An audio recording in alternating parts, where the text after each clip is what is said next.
Bueno, buenas tardes. Estamos en el segundo encuentro de Punto de Encuentro, valga la redundancia. Bienvenida Susana Cayuso.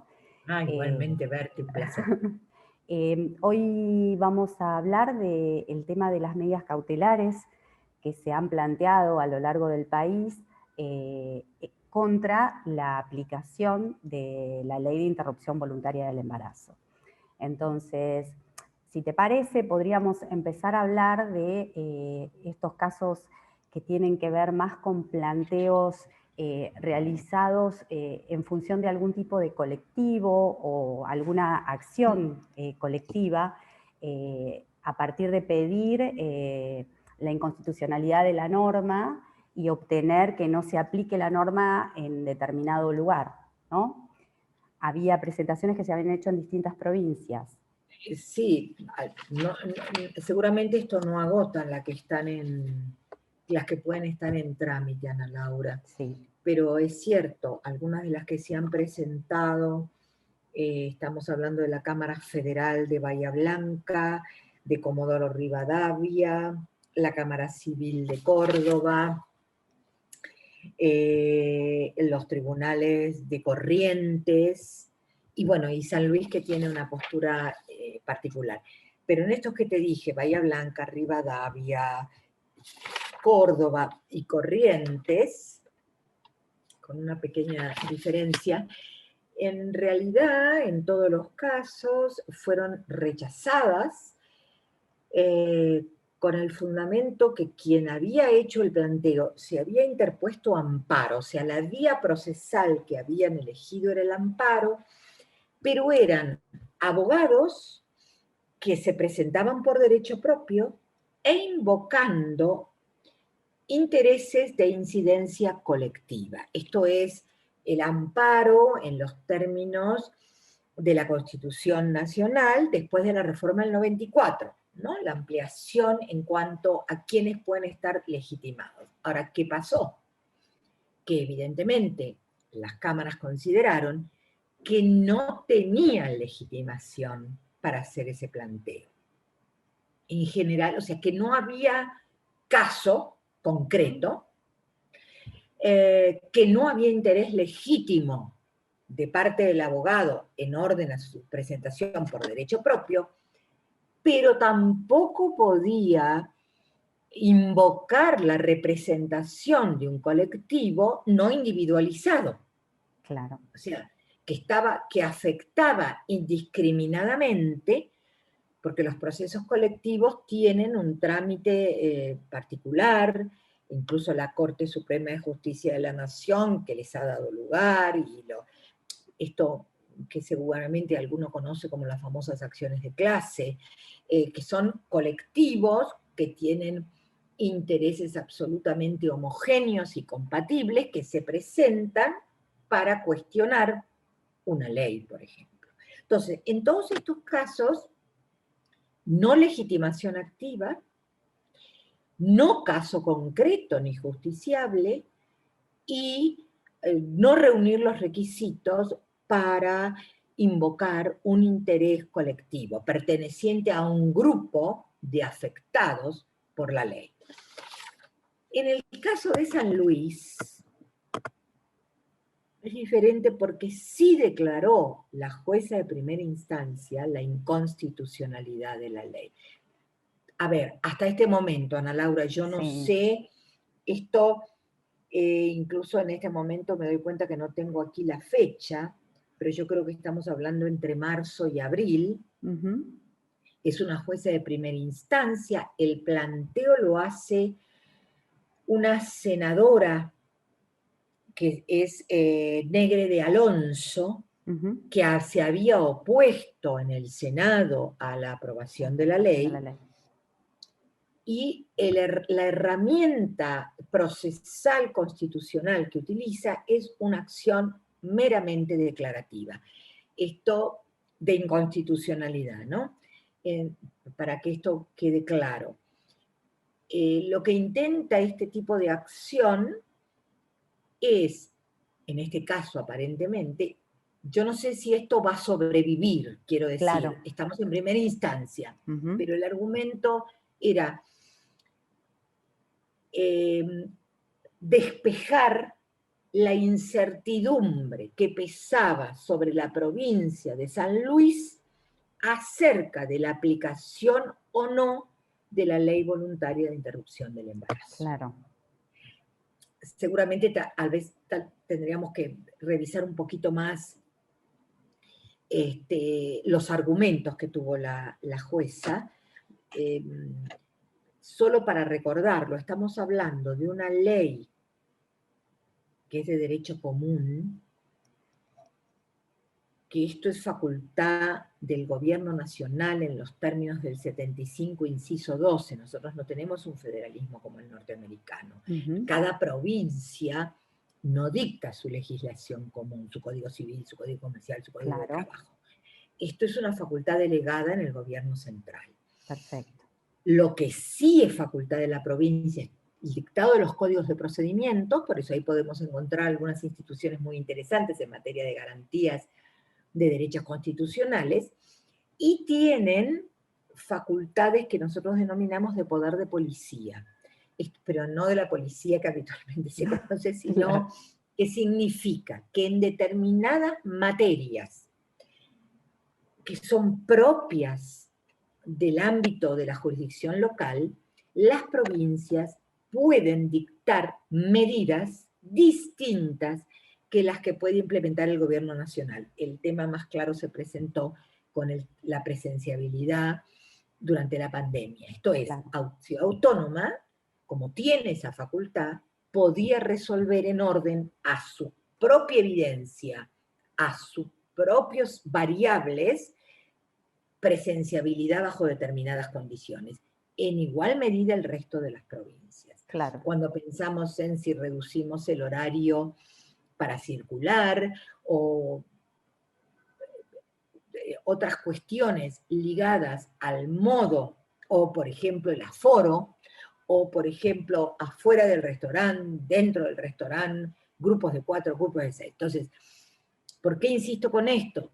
Por eso decía, porque la ley de interrupción del embarazo es una ley de derecho común, sin duda tiene un nexo, lógicamente, con la protección a la salud, que podemos discutirlo, y a otros aspectos, pero está dentro de las facultades del Congreso de la Nación. Claro, lo que vos planteás de alguna manera es que no sería potestad de las provincias decir yo en mi territorio no la aplico, porque evidentemente es una ley a nivel nacional. Claro. A ver, este caso, la declararon directamente inconstitucional. ¿Esto qué significaría, en primera instancia? Que la provincia de San Luis no aplica esta ley. Pero a partir de la declaración de la inconstitucionalidad. Claro, allí hay una interrogante, porque ahí no tengo sentencia definitiva. Claro. ¿No? O sea, tengo que agotar la vía local, todos los extraordinarios locales, y como la noticia que daba cuenta de esto decía, esto lo va a resolver la Corte Suprema de Justicia de la Nación. O sea, en definitiva le va a llegar a la Corte. No es un caso individual, como los que vos vas a comentar ahora, sino, te vuelvo a repetir, que también podría estar en discusión el grado de legitimidad que tenía la senadora. O sea, más allá de que sea una acción meramente declarativa. Yo tengo mis dudas acerca sí, por ahí, de esto, por ahí por el tema del caso concreto específicamente podría ser, ¿no? Exactamente, exactamente. Porque le está dando a la declaración de inconstitucionalidad un carácter general. Claro. Esto es, no aplico la ley. Recordamos que cuando el Poder Judicial declara la inconstitucionalidad de una norma en el orden federal, en cualquier provincia, solo es aplicable al caso concreto. Claro. Claro, o sea, que hay más allá que los recursos locales tengan peculiaridades. Por eso a mí me parece acá que es interesante seguirlo, este caso, porque tenemos que ver cómo va a avanzar en las instancias que faltan, ¿no? Claro. Así que hay más, me parece que hay bastantes más, pero que están todos en trámite, o sea, no podríamos avanzar demasiado. Bueno, entonces, esta segunda parte está dedicada a 2 casos en particular, en donde hubo planteos en casos concretos, Uno sucedió en la provincia de San Juan y otro en Salta. Uno tuvo lugar en el mes de abril, primeros días de mayo, y el otro en junio. Y las presentaciones la hicieron en los dos casos los progenitores de la persona en gestación, ¿no? Y lo que en ambos casos, voy a entrar primero en el caso de San Juan, en donde se hizo un planteo de una medida cautelar previa a un proceso judicial, en donde se le pedía a la jueza que dictara una medida cautelar para impedir que se llevara a cabo el procedimiento de interrupción voluntaria del embarazo. La jueza de primera instancia dictó una sentencia rechazando esta medida cautelar, diciendo que no se habían acreditado los presupuestos de la medida, y entre ellos lo que tuvo en cuenta es que no se había acreditado la voluntad por parte de la madre de interrumpir el embarazo. Esta resolución fue apelada y la Cámara de San Juan hizo un análisis pormenorizado, porque hubo varios agravios respecto del caso en particular, porque se había hablado de que no se le había dado intervención al asesor de menores. La Cámara dijo que este tipo de cuestiones en una medida cautelar se podían sanear con posterioridad. Después hicieron un análisis específicamente de si cuestiones atinentes a la legitimación de la que vos hablabas recién en los casos de provincia, en donde si realmente el padre, a partir de la ley 27.610, estaba legitimado a hacer una presentación así para solicitar que este procedimiento se interrumpiera.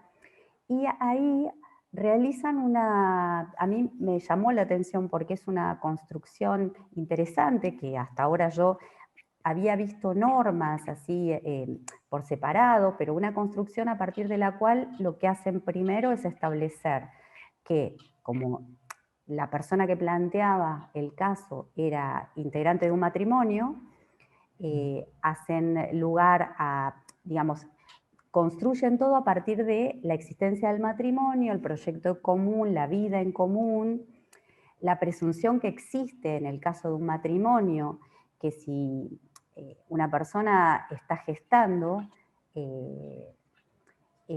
se presume que el padre es el integrante del matrimonio. Hay una presunción de paternidad, siempre y cuando esto se produzca después de producido el matrimonio y dentro de los 360 días de presentada por ahí una demanda de divorcio o estar separados de hecho. Y también hace un análisis de normas que tienen que ver con cuestiones de relaciones de familia y régimen de parentalidad. Y lo que de alguna manera me llamó la atención fue que la Cámara hace una interpretación de una norma en particular, que es el artículo 642, que establece que cuando los padres no pueden ponerse de acuerdo en cuestiones atinentes a los hijos, es el juez el que tiene que dictar una resolución judicial para ver qué posición se acompaña. Y es a partir de esta construcción, de esta norma, en que consideran que respecto de una vida en gestación, de un proyecto común, no puede haber una autonomía de la voluntad por parte de uno de los integrantes del matrimonio para tomar la decisión de interrumpir el embarazo. Obviamente no entran sobre el fondo de la cuestión de la constitucionalidad o no de la ley, sino que analizan si en principio la persona que está haciendo el planteo tiene legitimación. Claro, tiene legitimación, o sea, tiene un interés concreto en el caso y la persona se está presentando por sí en representación del hijo por nacer, ¿no? Y teniendo en cuenta esta construcción es que se hace un análisis de la documentación que se había presentado y llegan a la conclusión de que están acreditados los elementos que permiten de alguna manera establecer que había una razonabilidad en cuanto al planteo que se hacía, que había documentación que avalaba el planteo como para hacer lugar a la medida cautelar. Lo cierto es que el fallo de primera instancia había sido dictado el 26 de abril del 2021 y la Cámara falla el 1 de mayo del 2021 cuando notifican a la mujer que tenía que abstenerse de realizar el procedimiento ya se había llevado a cabo. Entonces, finalmente después se deja sin efecto esta medida cautelar, ¿no? Porque se había transformado en abstracta, en definitiva. Y lo que me pareció también interesante fue que en el planteo que se hace en Salta, que también lo hace el presunto padre del hijo por nacer, en este caso, a diferencia del anterior, era una unión convivencial o una pareja, ¿no? De dos personas que habían tenido una relación durante meses y que la persona había quedado embarazada y que tenía intenciones de abortar, y se acredita toda esta circunstancia a partir de un testigo que había acompañado a la persona a hacerse las ecografías y había presenciado esto, ¿no? Y lo interesante también es que en el caso específico de Salta, al no existir esta presunción de paternidad, porque no hay un matrimonio, lo que el presunto padre lo que había hecho, se había presentado ante un escribano y había hecho un reconocimiento de filiación, que el Código Civil y Comercial de la Nación permite hacerlo, Claro. Y que va a tener validez en función de que la persona por nacer nazca con vida, obviamente. Entonces, vemos que por ahí en el caso concreto es más complejo el análisis, porque en principio lo que no se puede acreditar en los casos que realizan presentaciones colectivas es el caso en concreto en el cual hay un interés en particular, hay una defensa específica. Entonces, en esta situación... ¿En el de Salta pedía cautelar también? También pedía, lo hace acuerdo dentro del marco de un amparo, a diferencia del otro en donde hacía una presentación posterior, ¿no? En el primer caso de San Juan es una medida cautelar y después iba a ser una presentación judicial, y en el otro en el marco de un amparo. A ver, sin duda en los casos concretos que vos estás señalando, evidentemente se darían los presupuestos a priori de la cautelar. Perfecto. Ahora, el problema que yo veo es que el tiempo, porque lo que no puede el resultado de la cautelar es identificarse con la petición de fondo. Claro. Entonces, bueno, que esto es aplicable en todos los ámbitos del derecho. Entonces, porque si no estás adelantando la opinión. Claro. Y entonces, esto sí pienso en los tiempos, ¿no? O sea, la cautelar de manera tal que permita luego el tratamiento de la cuestión de fondo y dentro del plazo que te tiene para interrumpir el embarazo. Claro, ¿no? por eso tener en cuenta los plazos, ¿no? El fallo de primera instancia es del 26 de abril y el de Cámara del 1 de mayo, porque además lo que puede llegar a ocurrir a partir de dictar una medida cautelar es que en algún momento la situación que permitía una interrupción voluntaria del embarazo desaparezca por el mero transcurso del tiempo y se transforme en un acto ilícito, por así decirlo. No, por eso, con lo cual estás colocando a la gestante, para decirlo de alguna manera, también en una situación complicada desde el punto de vista que la ley le está reconociendo un derecho y por el no plazo razonable desde el punto de vista procesal constitucional se le esté cercenando en la práctica, ¿no? O sea, que son una serie de cuestiones, pero lo interesante, digamos, de estos dos casos es que ahí tenemos una legitimación en principio o a priori que le habilita para hacer el planteo, ¿no? Claro, y lo que yo pensaba que en estos casos es como si, más allá que en la mayoría de los casos donde se hacen estos planteos se recurren a los tratados internacionales y leyes específicas respecto de la niñez, lo que me parece sí es que de alguna manera a mí me llamó la atención que en los casos que se hizo lugar a la medida, no se habló de cuestiones de derecho internacional, ni la Convención del Niño, ni este tipo de cuestiones, sino específicamente normas de derecho interno que tienen que ver con el código nuestro, ¿no? Y más aplicables al ámbito de familia, como si de alguna manera esto que hablábamos en nuestra primera charla respecto de la ley de interrupción voluntaria del embarazo trajera como consecuencia de cuando se dictó la ley, se tuvo en cuenta que había una serie de normativas que por ahí se tornaban aplicables y que iban a traer este tipo de... planteos judiciales. Claro, y de normas en pugna, porque Claro. acá la cuestión específica es, se supone que cuando el juez tiene que aplicar la norma, tiene que hacer una interpretación armoniosa e integral de toda la normativa. Y tiene que decir Sí. por qué, de alguna manera, en su orden de prioridades, aplica Tiene que determinada explicar. cuestión y no Sí, otra, ¿no? Y en sí, este caso es sí. como que hubo una cuestión focalizada específicamente en temas, en la normativa de las relaciones de familia y la responsabilidad parental. Creo que con la intención de alguna manera abrir la puerta a la legitimación del planteo. Bueno, pero claro, pero estamos en una cautelar, ¿no? Claro, totalmente.